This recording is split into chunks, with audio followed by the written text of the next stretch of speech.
Hey, yo! Welcome to the Firearm Files Podcast. I'm Ryan, co-host Isaiah. How you doing, buddy? Dude, we're here, man. Episode number 2. We are here. What up? What up, little homie? Yep. Pumped, man. The first episode was awesome. We got awesome feedback from people. We did. Yep. Good feedback. I like it. Yep. And if you listen to our first podcast episode and you're curious about what the heck we look like and such, and you want to see the episode, you can visit our YouTube channel. Yes. The Firearm Files. And check out the whole episode. It's on there. And there's also some clips we threw up there and some shorts and all sorts of other crap. So check it out. Yes. And subscribe. Subscribe and leave a comment. Yep. Because YouTube... That's how they work, man. Yeah, that's how they work. That's the only way that they work. That's how they work. But YouTube was actually, I think it's interesting, that was where we got the majority of our views and listens. True. Which tells me that people want to like throw it on the TV or something to listen to it. True. Or they got like a little phone holder on their car or whatever. And or whatever whatever they're doing, they got a phone holder somewhere. Yes. Inside joke. I hope not. Yeah. That'd be weird. Shout out to the blue collar girls, okay? Yeah. So, you got any shout outs for this week you want to give? Yeah, man. A couple. I've had a few family members that sent me real long texts about telling me they listened to the episode and just telling me, hey, have fun with it. Keep doing it. It's awesome. And these were people that aren't even into firearms, which I respect. If you listen to the whole episode and you're not into firearms, look, as much as I like you don't have to listen to the whole episode. You can just tune out. Yeah. But just play it in the background. But yeah, helps us out. Yeah, totally appreciate the love and support for sure. Shout out to Ryan K for sure.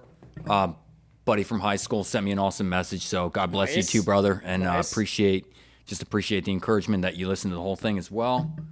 And hope we can give good content this time as well and keep you. Yeah, I got a lot of friends listening.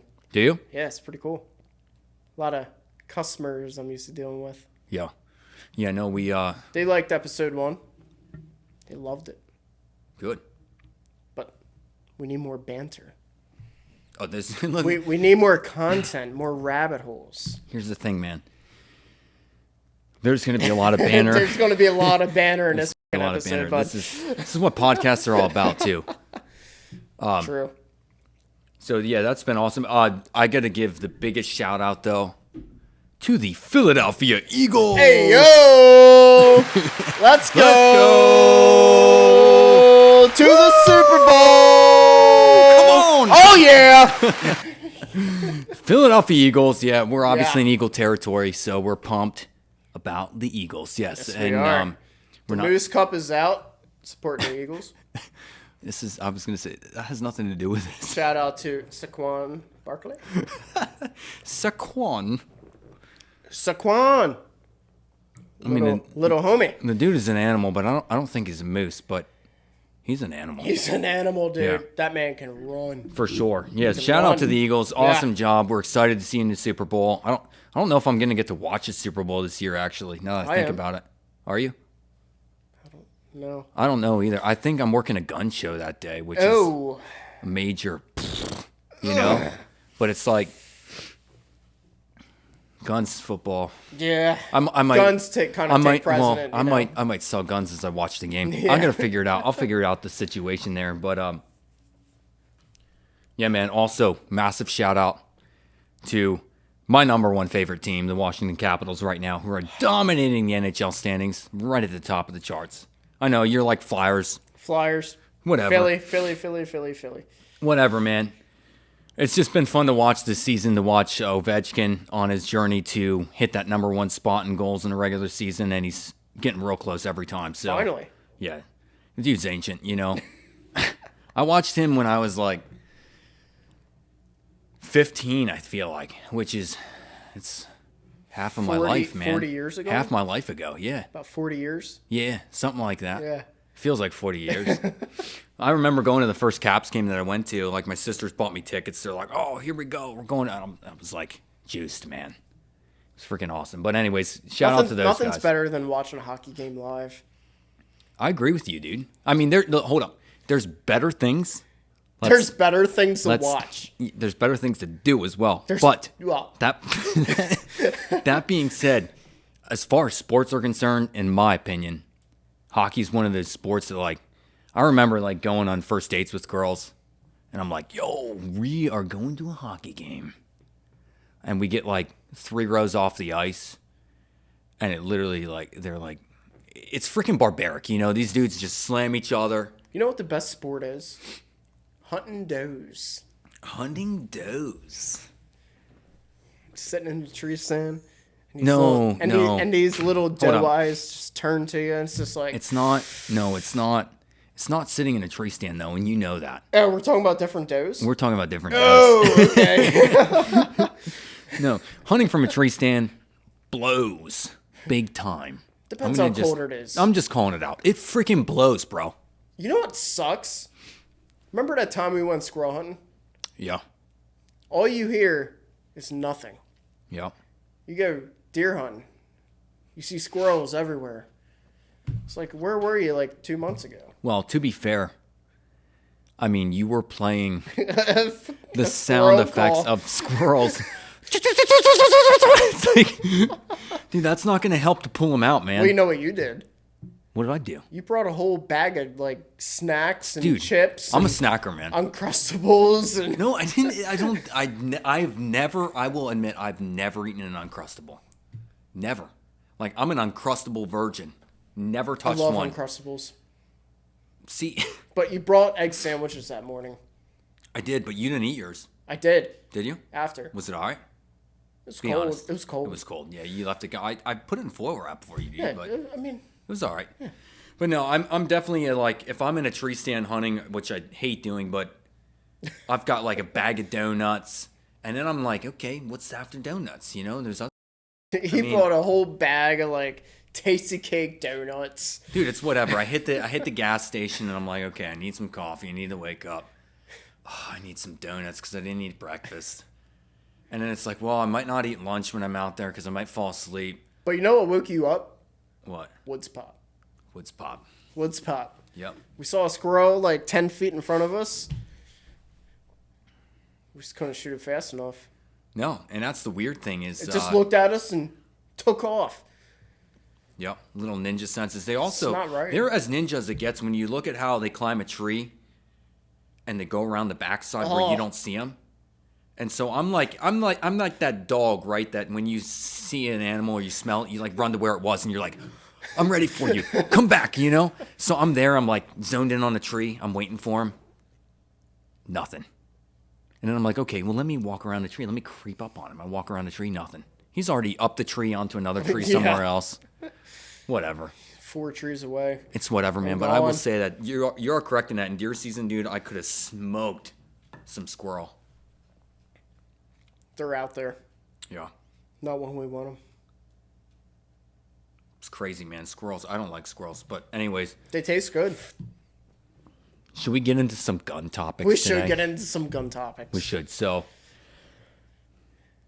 let me see. You lead us off. How about you give us the first gun topic to talk about today? And that way our viewers aren't just listening to us talk about hunting stories. So stories. first gun topic goes out to a listener, John L.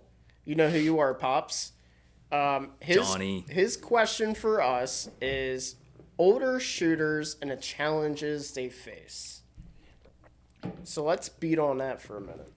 Yeah, so, well, let's just name off some challenges. As you get older, let's focus on the shooting side of things. Definitely eyesight. That's the number one thing that I'm going to say.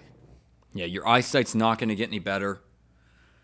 It gets harder to read things, harder to see things. Rocking a slide.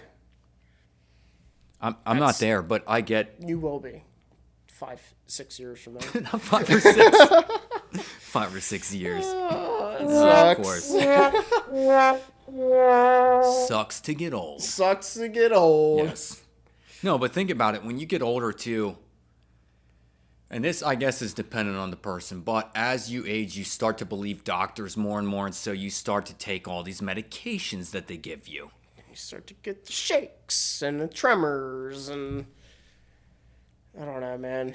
I don't know about it's a downhill battle. It is a when you down- start and taking meds. That's what everybody that's older tells us. They're like, oh, wait till you get older. That's the story you hear from every older person that you talk to. I'm like, yo, I can't read this, man. I need my glasses. And they're like, well, wait till you get older. Well, I'm old. I'm old. It sucks. So it It sucks. really sucks getting But old. the challenges, I think, also think about from the physical standpoint as your mobility, right? So you wake up in the morning, your body hurts without you doing anything. Your body hurts from sleeping. It's like, oh, I slept flat on a mattress. My body's going to be sore when I put my legs on the floor, and things start to pop, right? True. So getting older, there's a lot of challenges, but what is his question in terms of this? He's trying to figure out, like, what do you do to adapt? Yeah. So, like, how do you adapt shooting when you're starting to meet these challenges? Like, what do you do? Well, let's tackle one thing at a time. So what do you think? All right, Eyesight. Sights. Go to a red dot. That's helpful. Hands down. Go Yep. to a red dot. Yeah, but that also, astigmatism could be an issue for some people, Could be. But we're not only talking about handguns either. right? So, rifles, LPVO, maybe. maybe. Maybe. Maybe No red iron dot. sights. Iron sights are pretty tough. Yeah, as irons. it is. Irons, because you're, especially on like an AR, you've got 2 sight placements at different spots. That's tough. Every gun is 2 sight That's placements I know, at I know, different but spots. here's my point. They're spread out further. Well, that actually and makes you it's- more accurate because your sight radius is longer. Right, Less- but I'm minimizes trying your to room say for error. I'm trying to say it's hard as to see. That's my point. And I said it in the most blondest, stupidest way of saying it. What else? What else is there? Well, I was going to say, back to the sights for 1 second. You should learn to shoot a pistol without sights. You don't need sights to be able to shoot a pistol accurately. No, you shoot by muscle memory. Hold the if gun you- sideways so- like, oh, dog. Yeah, look down the slide, right? Yeah. But no, I mean, think about this. Like, I trained shooting with a guy that taught me. He's like, you don't need to shoot with your sights. He literally told me, he's like, close your eyes, don't think about it. And I'm like, this sounds weird. Okay. But he's like, bring the gun up and then look where the sights are. Well, just so you know, muscle memory is a myth. It does not exist. Yes, it does. It does not. Yeah. Ask any neurologist on the planet. Muscle memory is a myth. Muscle memory is not a myth. It is a myth. Neuroplasticity and muscles do not combine whatsoever. I'm going to argue this It does not because happen. I'm telling you right It does now, not happen. you can shoot by muscle memory. You can shoot by muscle memory, but it's not muscle memory. So what is it then? So it's habit. You learn habits. Your mind isn't like, oh, there's my dot. It's a habit. It's everything is like angles with shooting, Yeah. especially a handgun. I will give you a pointer on that. I like it. I like it. Yeah. One for Ryan. I like it. Yep. Okay. Hey, yo. So, What else on this topic? I mean, well, okay, so we talked about your body gets old, it's harder to move around, mobility. yeah, Right? sights. Okay, but hold up. Think about this. So, Rack and slides. which one you want to talk about first? Rack and slides. Okay, Let's rack talk and about slides. that. This is hard for me. This is hard this is because tough. it's like really hard to recommend to somebody like an easy slide gun. I don't like doing that. No, I don't, because I think personally it's technique. it is. And the other thing is, how often, think about this. Like, people come in the shop and they'll be like, oh, well, this slide is kind of hard for me to rack. And I'm like, well, you're not racking it every time you pull the trigger. True. Like, if you buy a Glock 17 to protect your family, you put one in the chamber. If you can't do it, hand it to your son or your husband. Be like, yo, put one in the chamber for me. And put it away. Put it away. Pull the gun out. When you shoot it, it's going to lock the slide back when you're empty. Use your slide release button when you put a new mag in. Extended. Yeah. So my personal take is, Extends. and there is like, you look at some of these, well, we'll talk about Staccato later in this, but the Staccatos, SIGs, there's a lot of models now that the slides are easier to The operate. aliens are coming! The aliens are coming! We're leaving that in, by the way. We're not taking that out. If listeners, if you hear this timer going off, it's just because the cameras only record so long, so there's certain times when I've got to take a break. Shut them off. Restart. Yep. Take a leak. Get more coffee. Exactly. Fill a news cup. But let's finish up this topic. Yeah, we need to finish the topic before we get off of this, which gives us about 3 minutes to finish this, which we're fine. So, racking the slide, my opinion is, buy a full-size gun. Don't buy a subcompact. True. Full-size guns, the bigger the slide, the easier it is to operate. Buy a reliable full-size gun. Full size. Glock, Walther, SIG, HK. Smith and Wesson, Smith and Western, something good. You know, we're not talking High Point and others. Yeah. Taurus.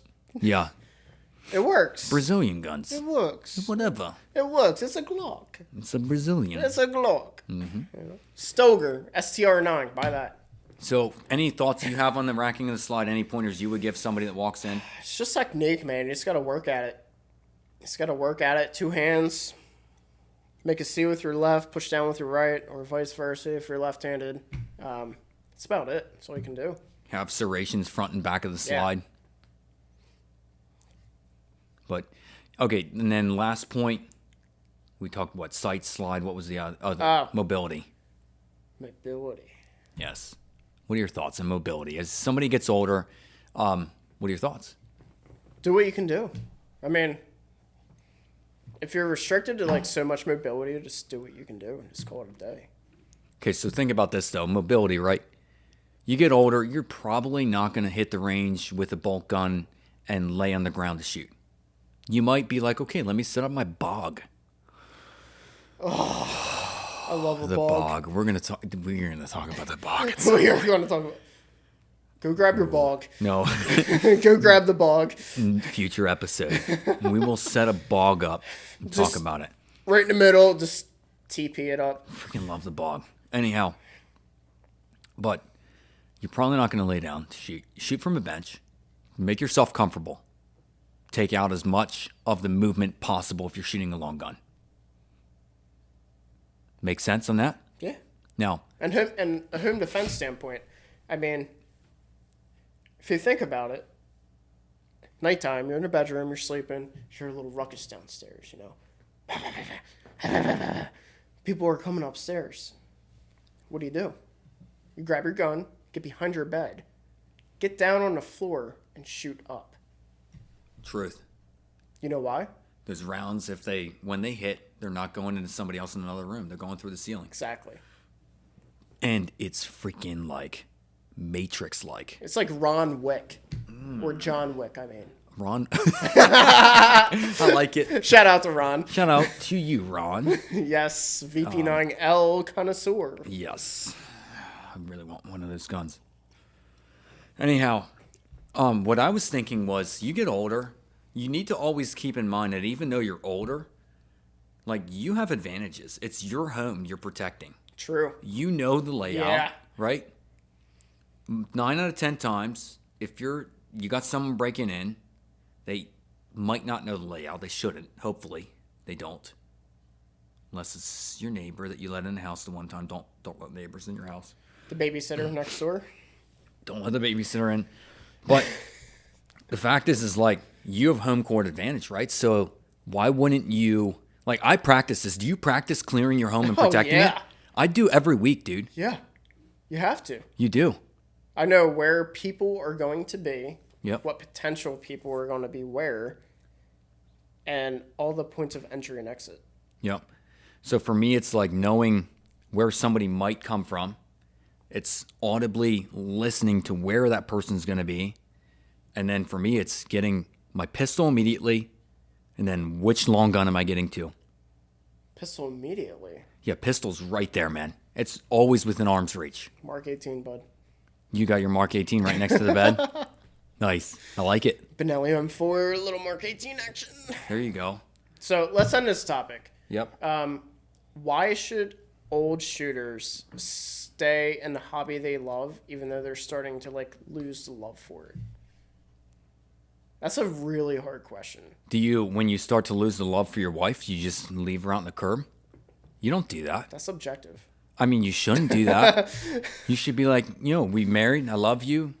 I loved you at one point. We're talking about guns. I know I'm going down a rabbit hole, but do you understand what I mean? Gun. Like, if you love shooting so much, you find a way to do it. Yeah, every week I'm shooting. Right. So go to an indoor range. If you're into shooting sporting clays and it's an outdoor range and it's cold in the winter and it's affecting your body more, get a heated jacket. Full send. You know what I mean? Like, find ways to be like, go shoot your 1911 indoors. 45. Yeah. Full send. Yeah. Lord's caliber. There's no reason to stop a sport that you love. No. Find a way. Have fun with it. Yes, and this is not sort of is a physical if you're shooting a lot of shotgun. But for the most part, if you're not getting the crap kicked out of you from the recoil, there's no reason you shouldn't do it. Yeah, and we're back. And we're back. All right, little pee break. Sorry, guys. Yep. So, new topic for the gun community here. So, Q rifles. You're familiar with Q? I am. Yeah. What about that blunderbuss that they make? I haven't seen that one. Which one is that? It's like their logo on like all their boxes. It's like this like big wide mouth flintlock. Oh yeah, no, it's I've like seen tactile that. cool, It is cool. It's a little stock on there. Yeah, they're trying to like mimic like the first, like wars, American nation rifle muskets. Isn't the end of the barrel like flared out or something weird? Yeah, it's real flared out, almost like a pirate gun. We're getting off topic here, bud. Never mind. Okay, moving on. Yeah, we're getting really off topic here. So okay, casting couch, huh? Dude, but I was talking to this buddy the other. It was a few weeks ago, maybe a month ago, and he's like, I just love the fit finish of a Q rifle, and I'm in the same boat. Like, if you look up the Q website, go to liveqordie.com. I'll repeat that: liveqordie.com. Check out their rifles. Like, this from seeing your guns, handling them. Fit finish, the different color options they do. Spot on. It's just different, They're just hot. It's hot. It's like Call of Duty, man. You get that honey badger and it's like... It is. It the is. stock just goes into upper and it's like... So I think for them, it's the machine work. Yeah. It's so good. You look at how their the foregrip attaches to the upper receiver. Like, a lot of these companies, you look at Daniel Defense, and it's not throwing shade at Daniel Defense. Love and respect y'all, but you see a lot of bolts. You do. Q, it's like... I like that look. I really like that look, though. Do you? That industrial... Yeah, Daniel Defense, Geisley, BCM. Best looks on the market as far as like the bolt-up settings. You're entitled to your opinion. Daniel Defense looks sweet, the bolt-up system. What's up, homie? What's up, homie? How you doing? Hey, little homie. Come on up here, buddy. Bring him up. Bring him up for the crowd. Let's go. Hey, cheers for little homie. Say hi, buddy. Go ahead, say hi.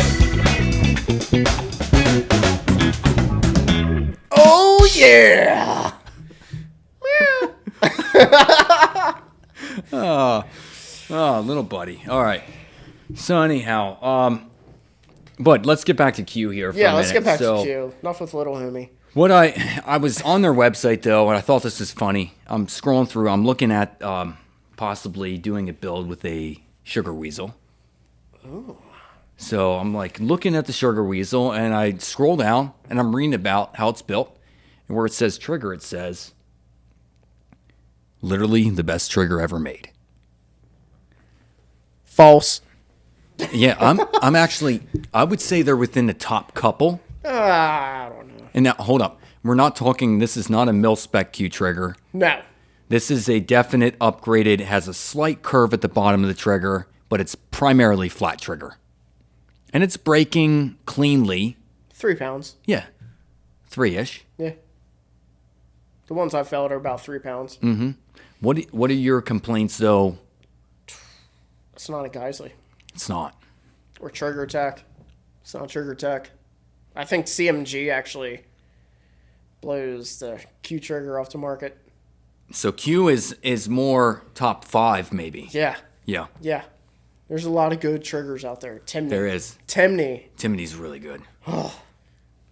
The Timney, like, they got the one trigger. I used to have one in one of my older guns. It has like the little, so it's like this like straight down piece, and then you put on like the bow, and it like slides up and down.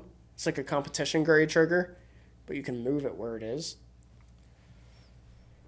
Holy smokes, dude. Yeah, it was really That's nice. really freaking cool, man. It's an older one. Is it for an AR or what's it going on? It is. AR trigger. That's sweet. Super smooth. Timney, I think, is making some of the best aftermarket triggers on the market for all guns around. And then for ARs, I would have to give it to Timney and Geisley.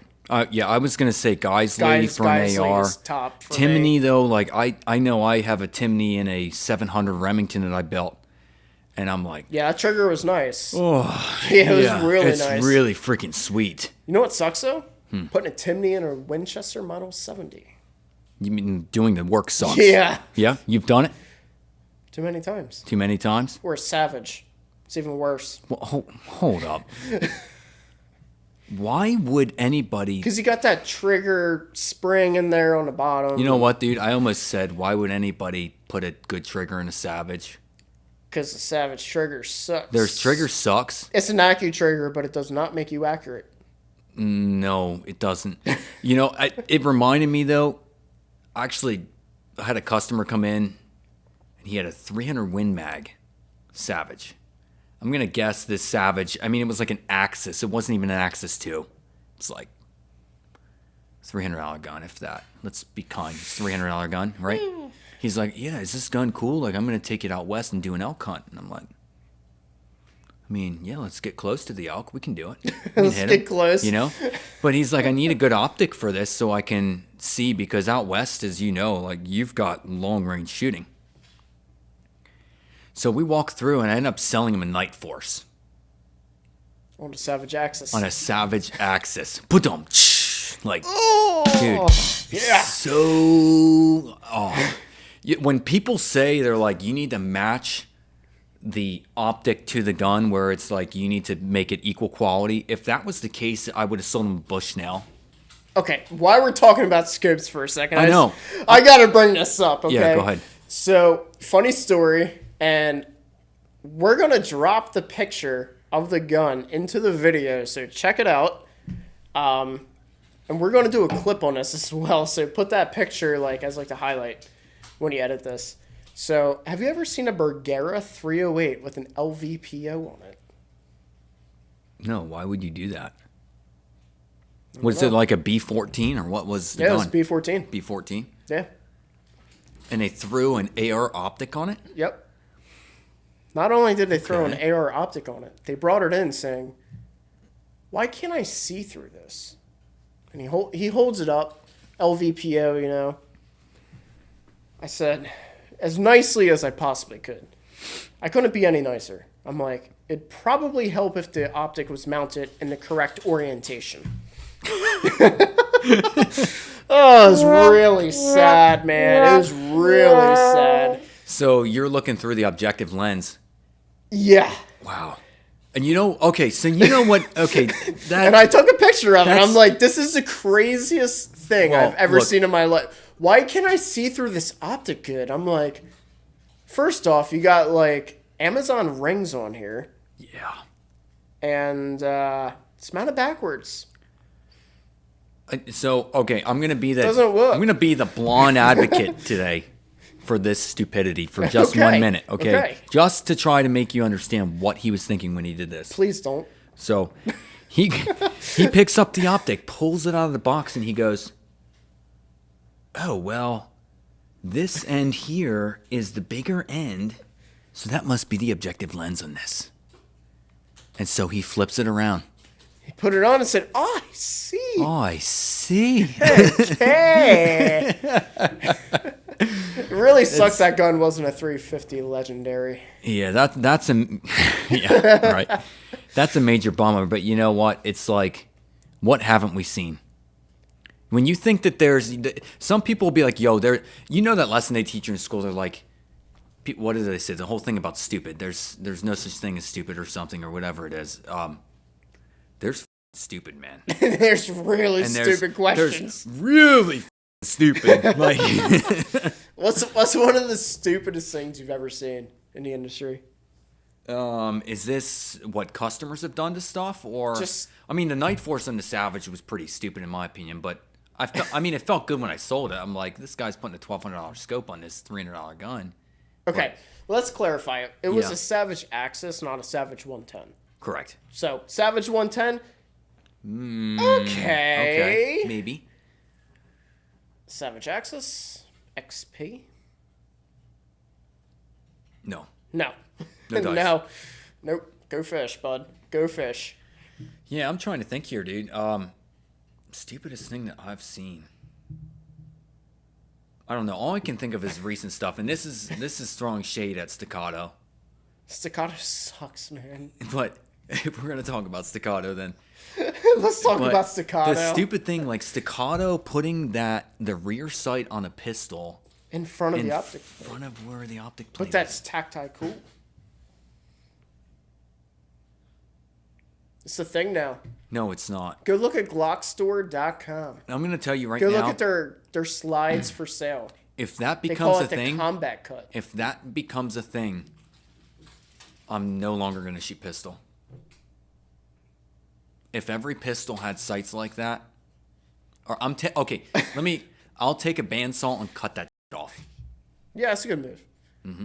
Get that thing remilled for real. That's messed up. A real. What's stupidest thing now you've ever seen? I mean, you've seen some dumb things. What about the guy that came in saying, "Yo, man, these shells won't go into my shotgun." Dude puts a choke tube in a shotgun chamber. Yes. And the shells won't feed, and like it fits perfectly inside the chamber, and you can't push it out. Yeah. So his story was he was out dove hunting. Yeah, he's dove hunting. He's reloading, running through a lot of shells, and he accidentally had a choke tube with his shells in the shell bag or whatever, right? Yeah. Who does that? Who's like, extra choke tubes, let's toss them in here because I might need them. Oh, I see. Okay. I don't understand. I just want to know, okay? How does a choke tube perfectly feed into the chamber? That was the most perfect. I have tried to recreate this at home. You know doesn't work. Do you know what it cost him to get that repaired? How much? It was like $700. Are you serious? Yeah.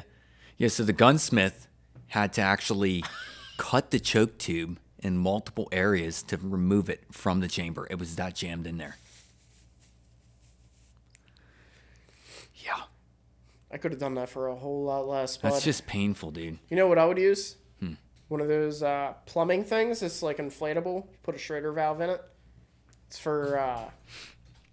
inflatable plumbing tool. Interesting. Hold on. Let me finish here. Let me gather my thought. Yeah. So like drain pipes, you can plug them. That way you don't get the smell. Oh, yeah. So like they expand when you put air in them. Pump it up. Pull it out. That would have been nice, but it was so jammed, dude. We tried... we took the shotgun and we took a... pipe down through the entire barrel. Did you help me on that? Was that you? Yeah. Yeah. You helped me on that. And Remember we were pounding it? I was trying to like just get the edge of it. Yeah. The edge of the choke tube. So stuck in there. And it was so perfectly in line with like the forcing cone of the barrel. It's crazy. It just wouldn't work.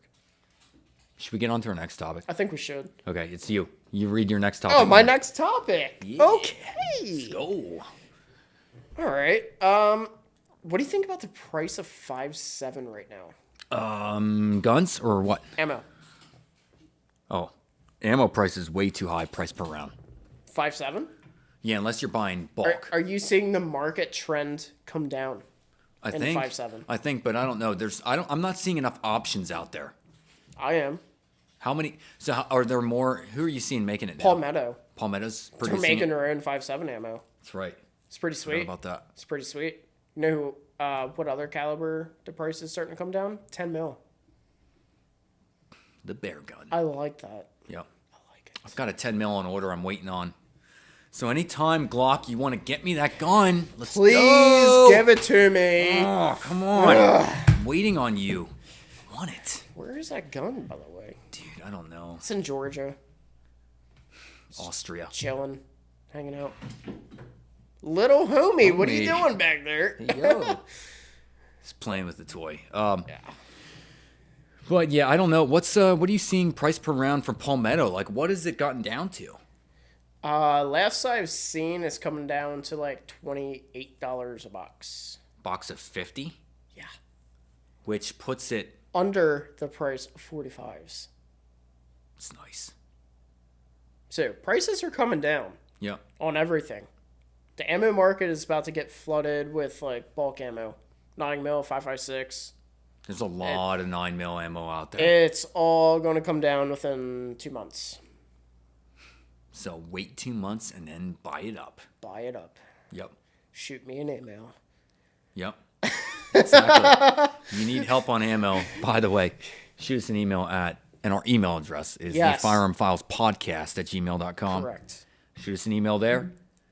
Be in touch. We can hook you up. We can hook you up. Any other thoughts on the 5.7 ammo? No. I was going to say, I know 5.7 pistols. I recall the days, man, when I was selling the FN 5.7. They come in. I probably sold hundreds of them, dude. I hate that Hundreds. gun. I hate it. That safety on the side. There's why? besides the caliber, there's nothing about that gun that I like. No. Like it just aliens feels, are coming.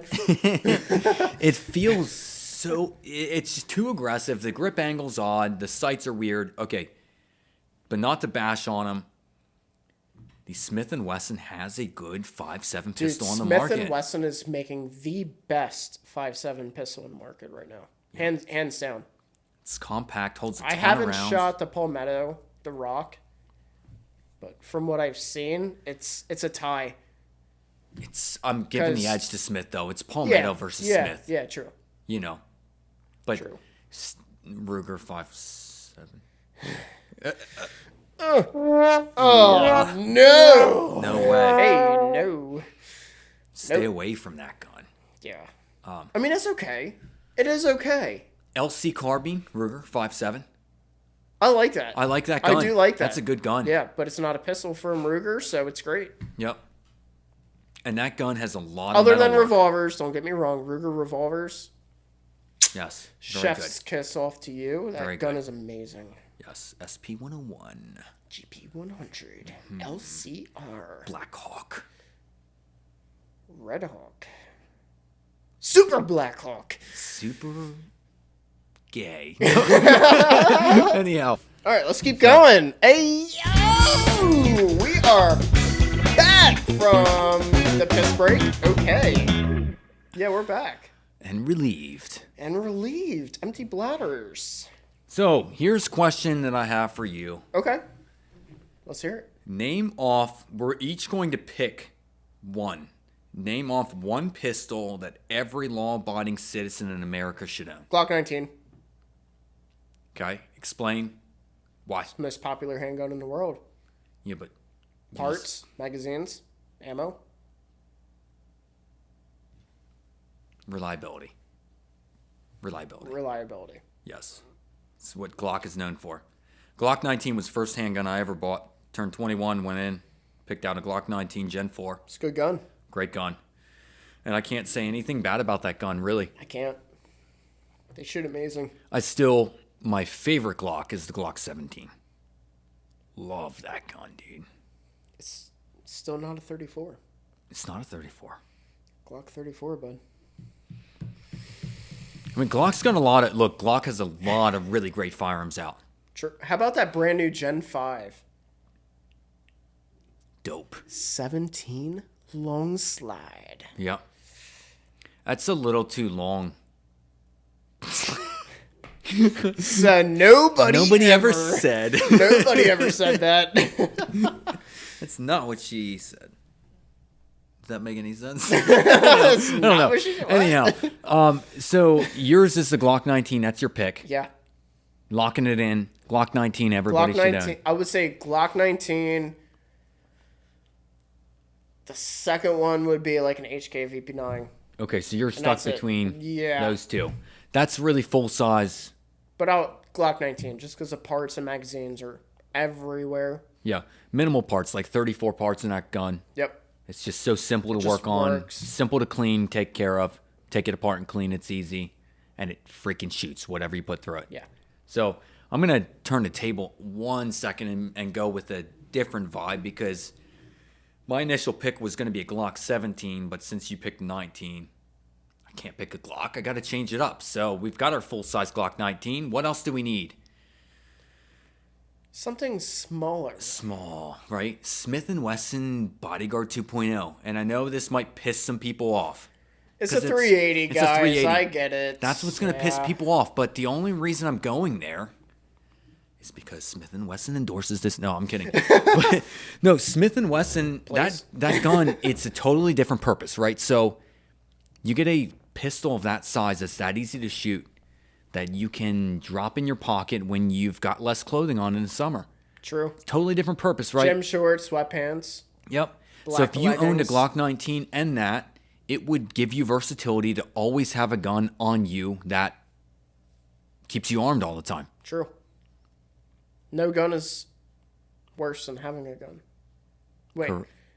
Any gun is better than not having a gun. Yeah, whatever you said, I think Whatever I I understand. said, yeah. I think I get it. I think I agree. Hold on.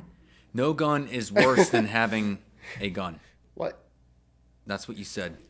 Wait, what? Anyhow, no, but yeah, we're gonna get there, buddy. So I think I get your point. This leads into another thing. I'm going down a rabbit trail here, but Send it. something that happened today, right? Somebody asked a question about me. I wasn't there for the question, but they said,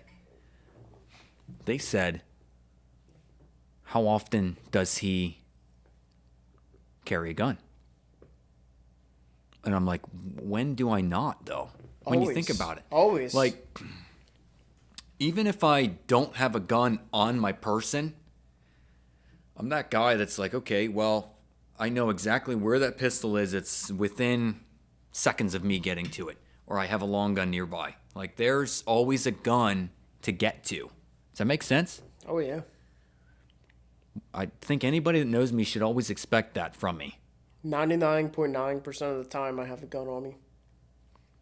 And you rock a Bodyguard a lot of times if you're... Sometimes. Yeah. Sometimes.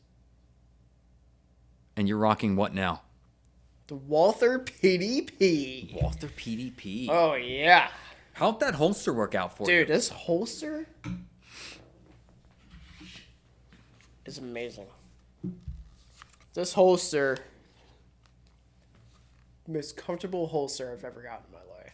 Yeah, what's So, monoblock clip, Yep. nice little wing here. Dude, it just fits so nice. Appendix carry. And this is a big gun. Like It's a big it's a gun, dude. fat gun. Yep. This is like Glock 17 size, and it just hides so well with this holster. Super comfortable, really nice Kydex pattern, super good molding. You're also rocking a Hollow Sun and a Streamlight on this gun. Yeah, I mean, this is Streamlight on there, threaded barrel, the Hollow Sun. everything. The works, man.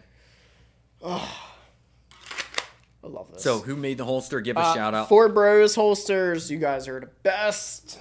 I will be buying like 5 more from you guys because I got different holsters I need to get yet. Yep. Always other guns to get holsters for. Yep. That's the one thing. Once you find a good holster, it's like, It's hard to go to anything else. Like I used to buy like tier 1, like the top of the line stuff. And then I saw on Walther's website that they were like, "Oh, you got to get this holster or whatever for this gun." I'm like, "Okay, I'll give it a try." I kind of like looked at their website, did some research, YouTube videos or whatever, and I'm like, "All right, I'll do it." This holster's amazing. it looks awesome. I mean, It's I look so at good. I like the clip on it. It's so secure, like it just doesn't move. Mm-hmm. And I rock a usually like a really thick leather belt or a Core Essentials belt. So that thing just like rides with my body. I can sit down. It doesn't like dig in my cock. See, I don't know. That's the biggest. Like, my nuts are okay, you know? The biggest problem that I've had with trying to carry up front is that I can't even. You I can't can. halfway sit down and it's in my cock, dude. You can. You need a better belt. It's the belt. Yeah, but see, my belt I'm rocking is 1.5 inches leather. Thickness. It's like 1/4 inch, man. Solid leather All right, belt. you're going to have to try this and tell me what you think. I will. I'll have to try it sometime. Yep. We'll give it a try sometime. I'm telling you, it works. For brothers, though, it looks good, man. I like it. Yeah, it's amazing. It's really nice. Super nice. So your next point, dude, you're up. Yeah, let's talk about Staccato. What are you thinking right now about Staccato? Good. I've good and bad. I've good and bad. So we just had a dealing with not Chicago, Staccato. I don't Chicago. Chicago Firearms. Chicago Bulls. Yep. Anyhow, we just started dealing with Staccato, and particularly just the 2011 models. Let's make that clear. That's all we've seen and sold so far. It's not all they're making? No. They make others? Mm-hmm. Oh. Yeah, I don't follow them. I only was aware that they made others because a buddy of mine at a shop told me the other day, he's like, I picked up a single stack Staccato recently, and I'm like, I didn't even know they made that, but I don't know enough yet. So, okay. It's a knockoff Shield. Okay. Yeah, but that being said, like Staccato, I think what I do like, let's talk about our likes first because we can't just. Okay, let's talk about the likes. Yep, you shouldn't trash a company that touts building such a high quality product. So, what are they doing right? Triggers. Trigger's good. It's a good trigger. Slide and frame. Fit. Finish. Slide and frame fit really nice. It's smooth. No. No? No. What do you not like about it? It's just not what it used to be. Okay, so they've gone backwards? Yes. How? 100%. What do you see though? Explain yourself. I think Staccato as a company got way too big, and quality control kind of went down. They're just pushing out products, just pushing them out, and the quality just isn't there like it used to be. It's all about the almighty dollar, It's my all friend. about the money. Yep. You know what I tell people about Staccato? It's like a Weber grill. Do you remember back in the day? Yeah. Weber grills used to be it. Everyone had to have a Weber grill. It was the best grill in the market, and then they started selling them at like Home Depot and Lowe's, like Ace Hardware, True Value, whatever. And then the quality went down. Staccato. That's There you go. Staccato. It got way too big, way too fast. I got another question then. It's not an Atlas. It's not. So I say spend a little bit less and buy Wilson Combat or something else other than Staccato. Nighthawk. There's better guns on the market. Well, Nighthawk's more expensive. Yeah. Money buys goodness, though. It does. Buy an Atlas. Worth it. Do it right. There you go. So my question to you is, what kind of grill do you have? Napoleon. Yeah? What about you, bud? That's not a good question. Is it a Weber? Can we skip this question? Do you have a Weber grill? I don't even think my grill is a Weber quality. Charbroil! I think that's what I have. Hey, yeah. Yo, and honestly, like when I bought a grill, I was like, it sits outside, it's in the weather. I don't really care. I don't cover it. You know what I mean? It's just like a gas grill. I don't really care. Yeah. I didn't want to care for it, so Okay. I'm like, okay, it's a grill. No, but seriously, I knew. Okay, so I'll make a different comparison for you then. Yeah. Since you're in a really grill. Yep. Staccato is like Traeger. Traeger smokers. They used to be real nice. And then it went downhill. Dun dun dun. Hey, yo. We gotta record that sound bit sometime. Yeah, we do. Okay, so enough about the grills and Staccato. There is good things about Staccato. Their pistols do feel really good. The slides are pretty decent, but they might not be what they used to be. No, it's just no. It's just it's like a fashion trend though, dude. It's trendy right now. It is. Shout out to Pew View for like. He's like their biggest sponsor. He puts out so many videos about like Staccato and like all the weird exotic stuff, and Yep. I don't know. I just don't like it. I think it's trends though. I think as people, like we go through these cycles in life where now you're starting to see like these, the glasses people wore in like the 70s, 80s. I mean, I know you weren't alive then. I wasn't either. But do you remember like the big round with the metal frame? You know what I'm saying? Like the Jeffrey Dahmer glasses or whatever. You know what I mean? Like you're starting to see people wearing those again. You know what I do love? There is nothing better than a woman in glasses. Little eye pro, I agree. The whole like librarian glasses thing. Purple glasses and black leggings. There you go. We're going there. We need to change the topic, dude. Anyway. Change the topic. All right, guys, we're back. We had to cut that really quick because it got a little off topic, but we are back. Let's go. All right, next topic. What's your topic, buddy? What's your topic? Okay, so what age is like... Sorry, I'm still thinking about those leggings. All right, we're starting again, guys. Back at the Firearm Files. I'm Ryan, co-host Isaiah. We're back from another mishap. Okay, so here we go. Third try is the charm, apparently. So, what age do you start training your kids, right, to start to shoot and handle firearms? 5. How do you come up with the number without... I don't know. I barely read the question. I don't know. Okay, but... Okay, explain. I don't know, man. I feel like I'm not a parent yet, but if I was, I would say like 3 years old. 3?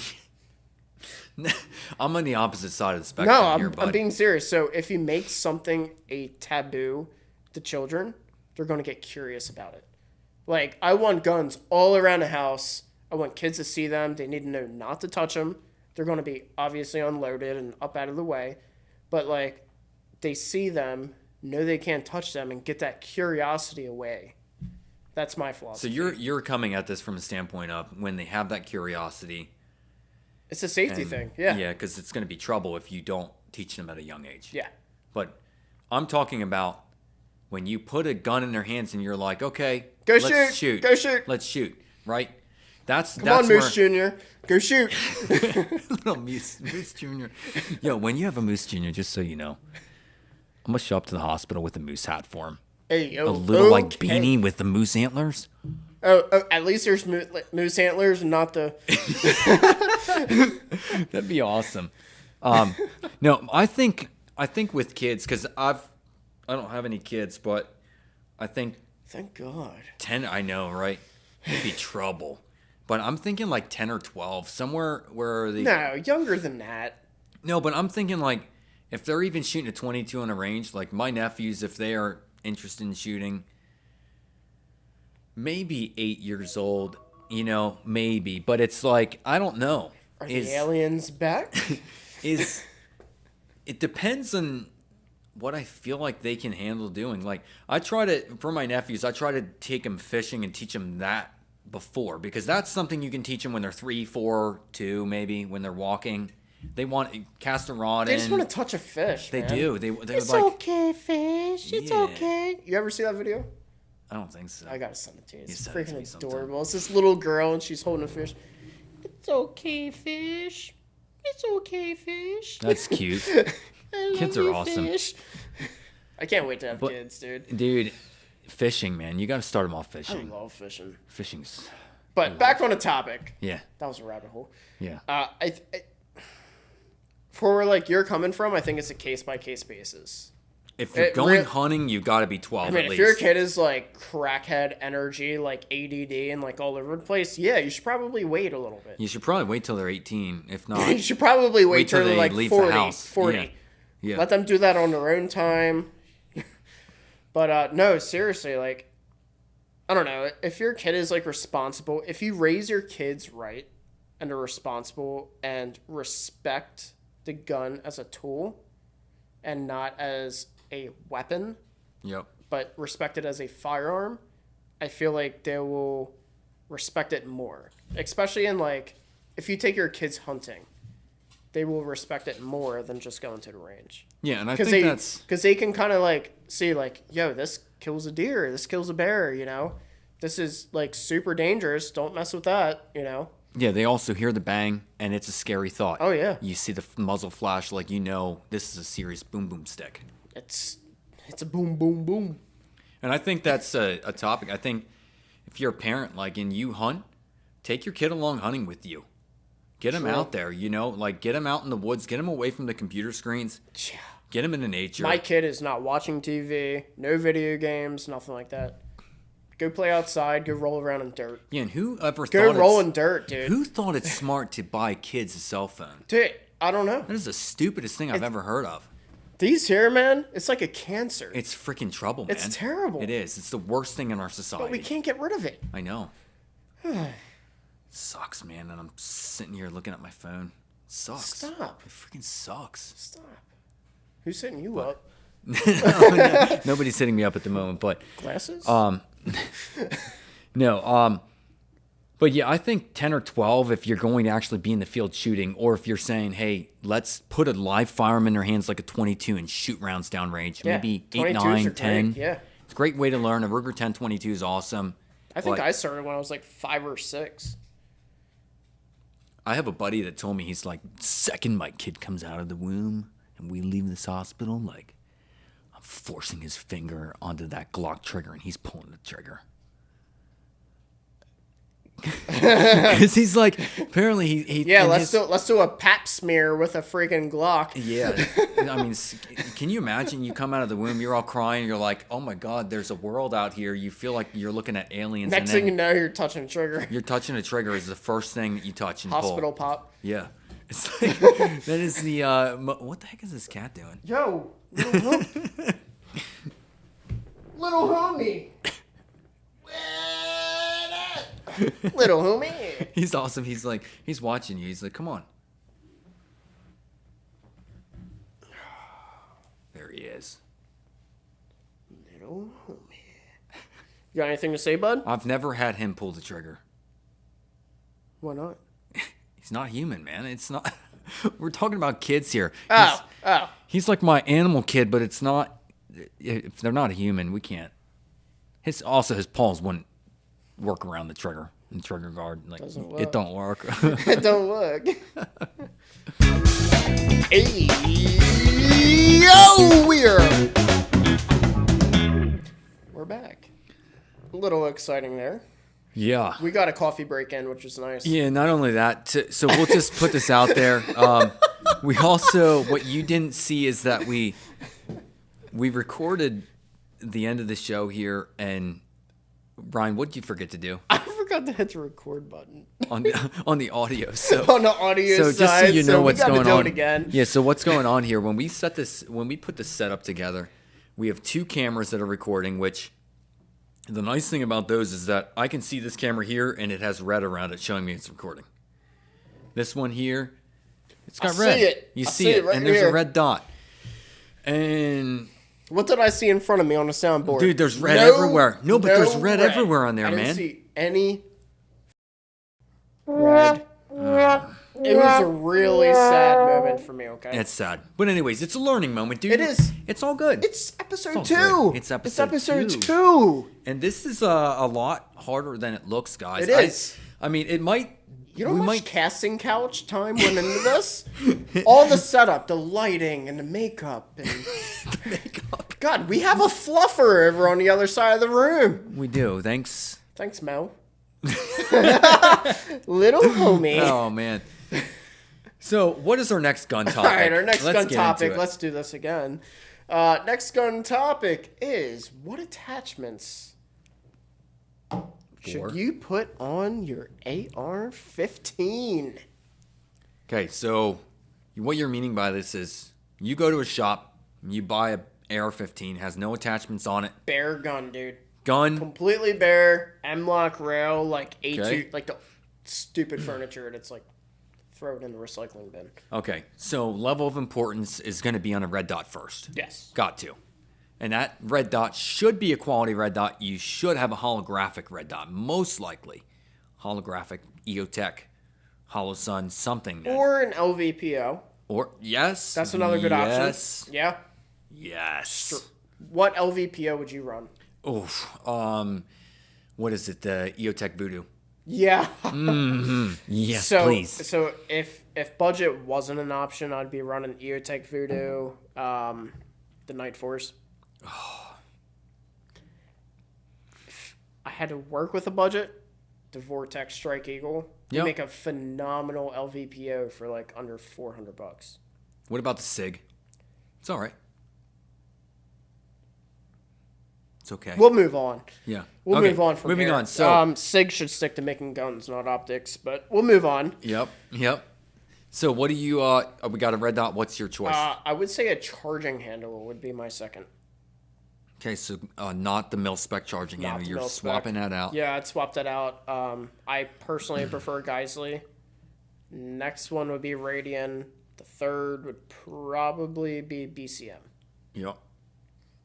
Geisley's the best, in my opinion. So why different charging handle? Explain. Dude, it's ambidextrous. It's smoother. The upgraded charging handles also put like this little lip on top of the charging handle that keeps the gas from coming back, which is pretty nice. Had a guy tell me that the other day. He's like, I'm running this AR and I'm getting gas in my face. And one of the first things I was like, dude, change out the charging handle. I was going to say something else, but... Were you? Getting gas in your face. Yeah. I like it. Yeah. Stop being so freaky, man. Oh, freaky. Freaky deaky. All right. Freaky deaky. Oh, yeah. All right, so you've got a red dot that's quality. You've got a charging handle that's good. I'm going to pick a trigger. A good quality, like trigger. Geisley. Yeah. Timney, something that's good that you have I'm going to specify 2-stage trigger.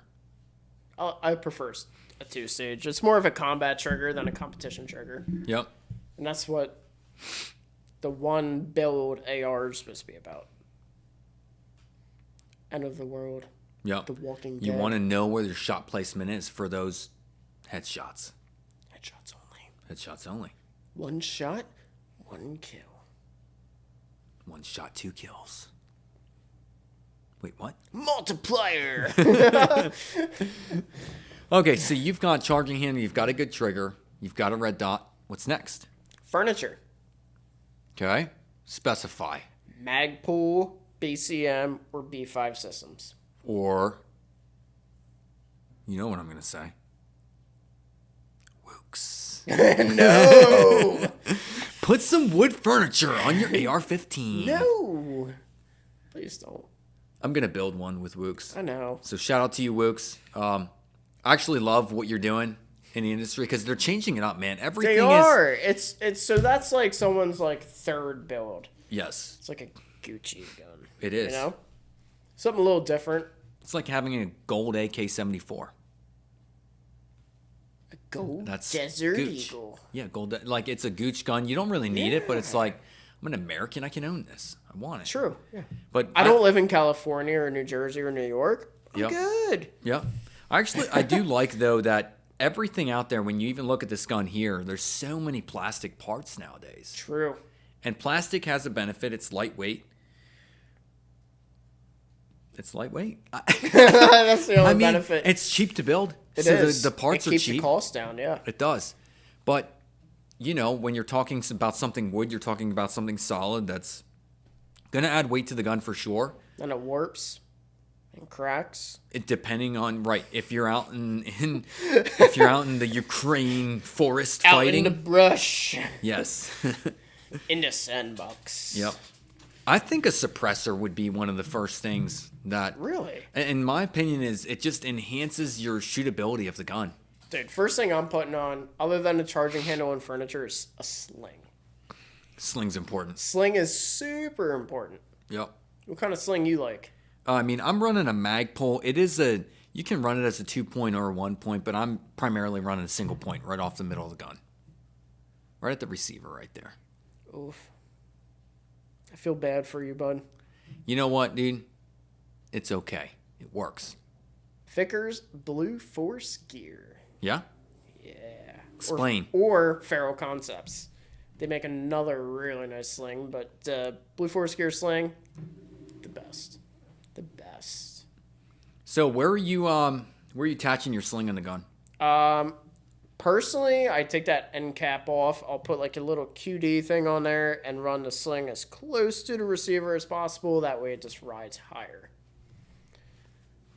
It's easier. So it pulls right into your shoulder. Little quick scope action, you know? Yep. A little 360. If you're running an AR and you're, in a combat situation, you do want it to be quick to get that gun from your And it's easier to position. transition, too, to a secondary.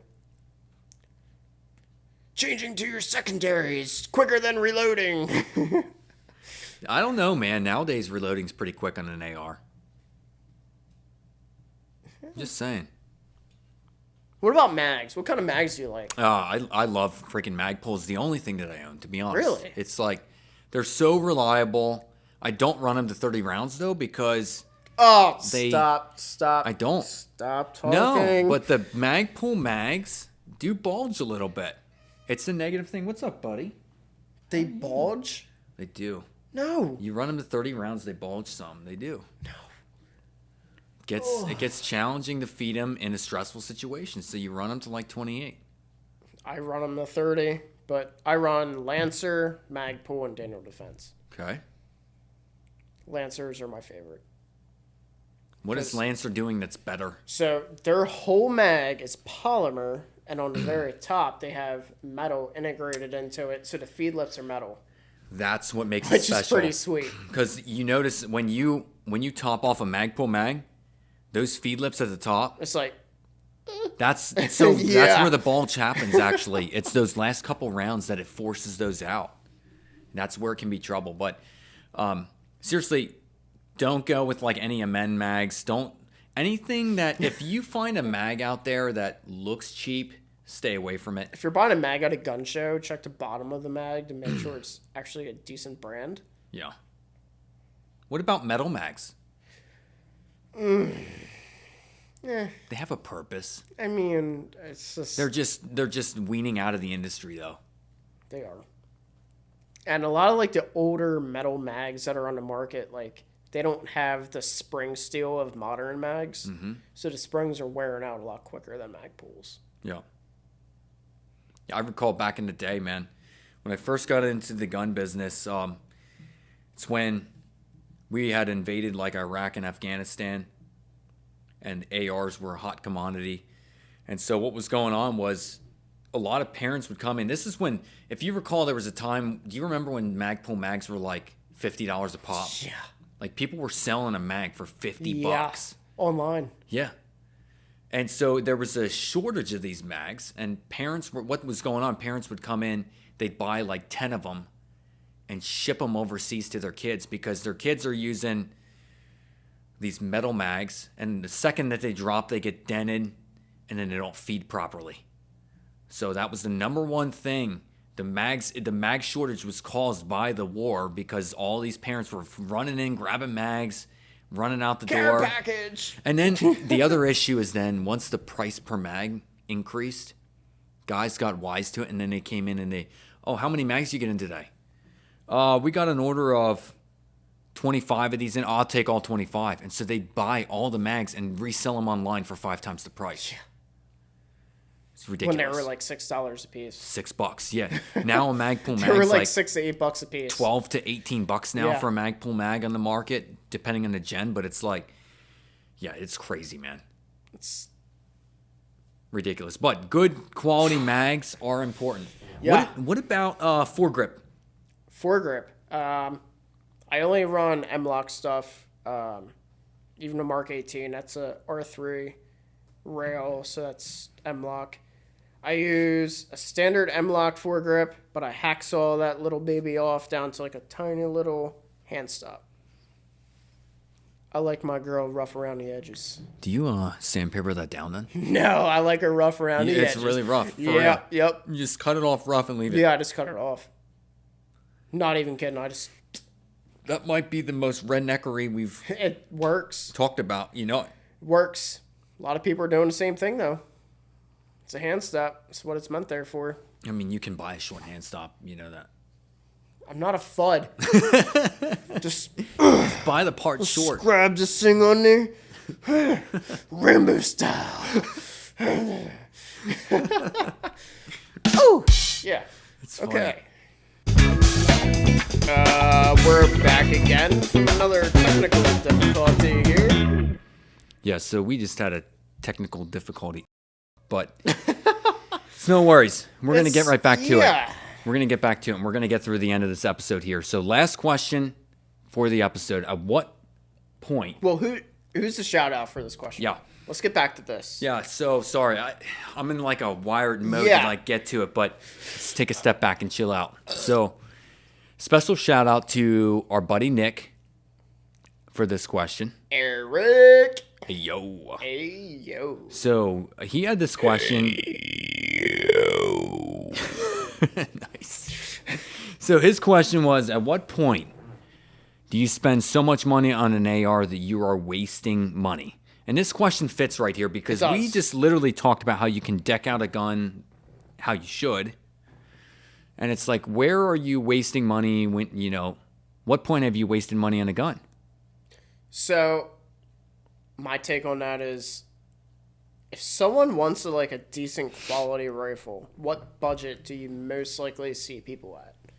Okay. And I'm talking like an Apocalypse, like a dual rifle.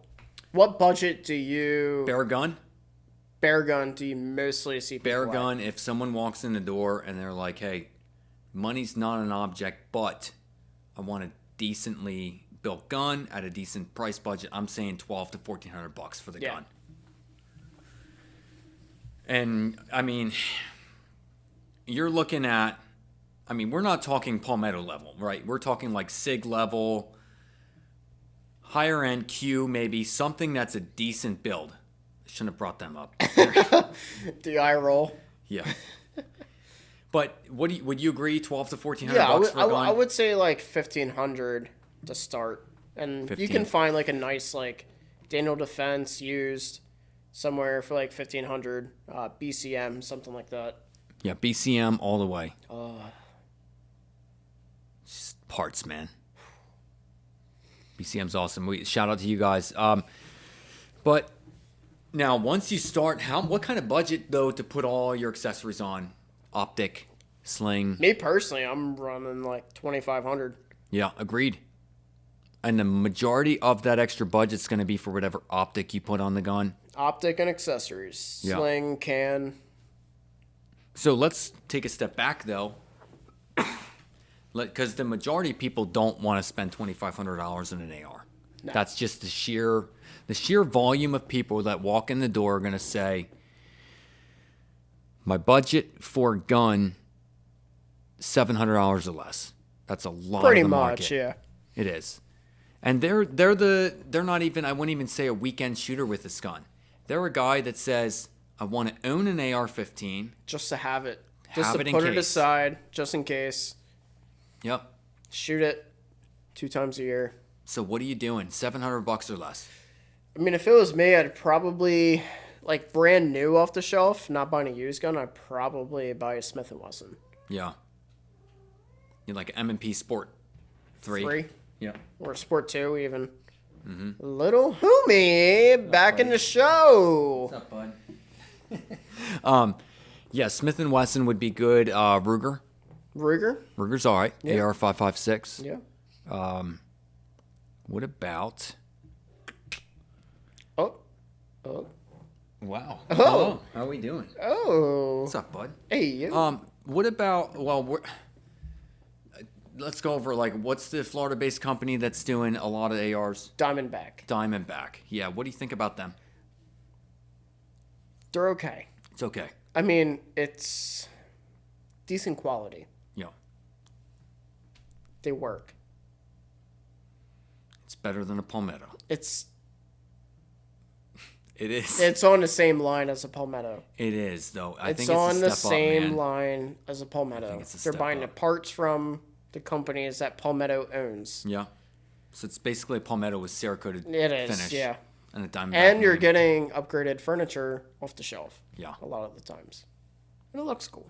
They do look cool, but Problem with a Diamondback is the receiver says Diamondback. Yep. But Or a lower receiver is a lower receiver. What I do respect about their guns is the fact that they have a full-length rail system. True. And it's M-LOK. I love M-LOK. Yep.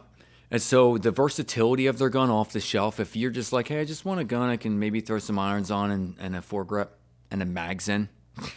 Dude, it's for the money. It's not yeah. bad. No, like it's really not bad. You can get into a Diamondback brand new for like $560-ish, all black. Yeah.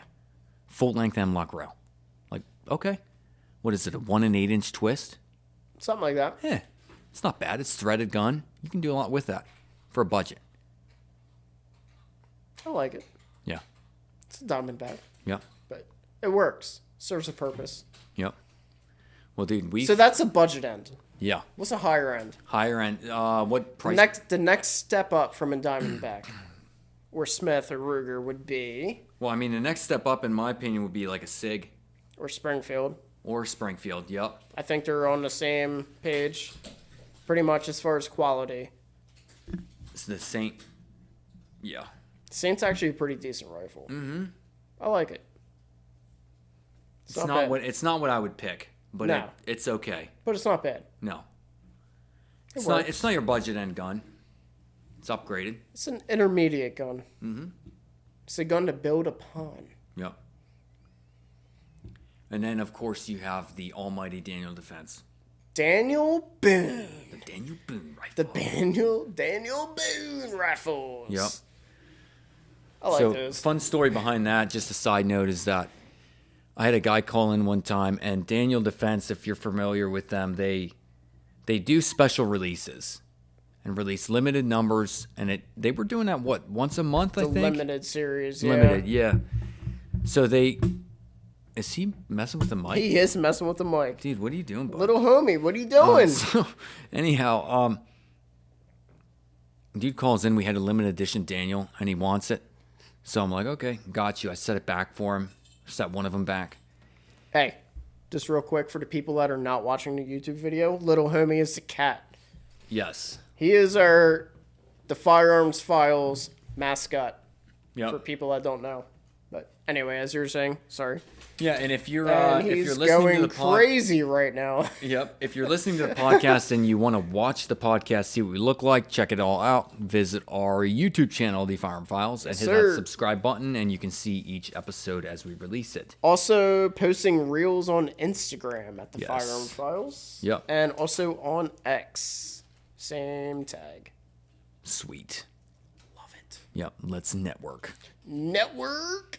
I hate that word. Yeah, I freaking hate it. It's so I feel like I work fat, IT man. I or hate something. It.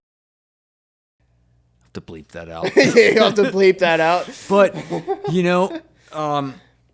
high Just end a bundle of sticks. Yep. So high end guns though, Daniel Defense, no doubt. Daniel Boone. The Daniel Boone store. That's what we're talking about. Yeah. So this dude, anyhow, he comes in on a Saturday to pick his gun up, and he tracks me down. He's like, "Oh, Isaiah, I talked to you on the phone," and I'm like, "Oh, okay." He goes, "I just wanted to tell you, like, thanks for hooking me up with that Daniel Boone." And I'm like, "Okay, cool, man, cool. I like it." Oh, I got you with I the like Daniel it. Boone. Yep. It's not a bad name for a gun, actually. Daniel Boone edition. I feel like we should trademark that. We might do that. We might do a release of a Daniel Boone edition. What about the other day? I had a guy in. He wanted to see a SIG saucer. Nice. Not even kidding, dude. Wow. He's in there with his mom. Saucer. And I'm not going to say too much, but his mom was wearing a very long dress with a little thing on her head. Yeah. SIG saucer. Hey. At least he knew the word SIG. Saucer. Wow.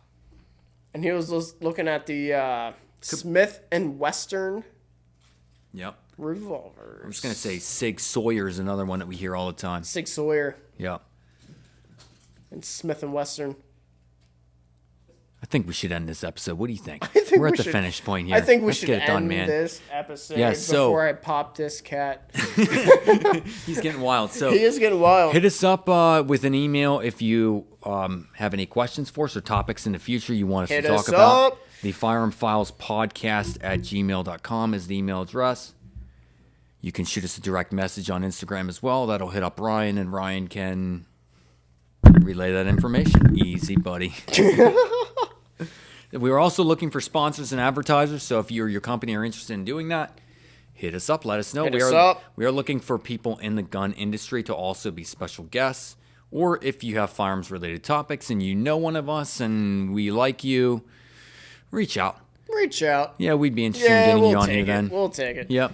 And fun fact, by the way, for people in the industry, we can take phone call interviews. Yes. So if you pretty want to sweet. drop in on one of our podcast episodes and banter with us for a little bit about your company or questions that we might have for your company, hit us up, let us know. Yes. Or we might hit you up and let you know. We might hit you up. Anyhow, the Firearm Files Podcast at gmail.com. Yeah. That's all I have to say. We'll be there, bud. That's it. How about a little outro music to kind of send it off? What is it? A little outro music. Play it. Outro. You know, Outro? Let's go. out to the back. We'll start off with a little applause for our second episode, and we'll get funky. Thank you guys for joining in. Thanks for watching the Firearm Files. Later. See ya. See ya.